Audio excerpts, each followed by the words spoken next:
Plusieurs mois après qu'une insurrection éclair a mis fin à plus d'un demi-siècle de règne de la dynastie Assad en Syrie, le nouveau gouvernement intérimaire islamiste du pays s'efforce de réparer ses infrastructures endommagées après un conflit de 14 ans qui a décimé une grande partie du pays. Malgré ces efforts, de graves pénuries d'électricité continuent de perturber le quotidien des Syriens.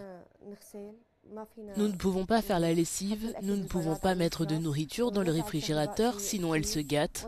La situation de l'électricité est vraiment mauvaise, mes enfants ne peuvent pas étudier. La batterie que j'ai est très petite et sa charge s'épuise rapidement et mes enfants ne peuvent pas étudier dans l'obscurité.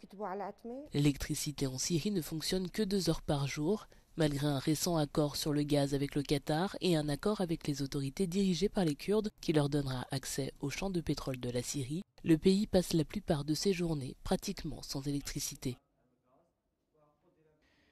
Notre plan initial, le plan d'urgence, était d'augmenter les heures de production d'électricité à 8 heures au moins. Nous avons emprunté de nombreuses voies pour y parvenir, l'une d'entre elles étant d'obtenir du gaz, et nous avons donc tendu la main à nos nations arabes, y compris le Qatar. Les nouvelles autorités intérimaires du pays se démènent pour exercer leur autorité dans toute la Syrie et convaincre les pays occidentaux de lever les sanctions économiques afin de réactiver l'économie et de la rendre à nouveau viable.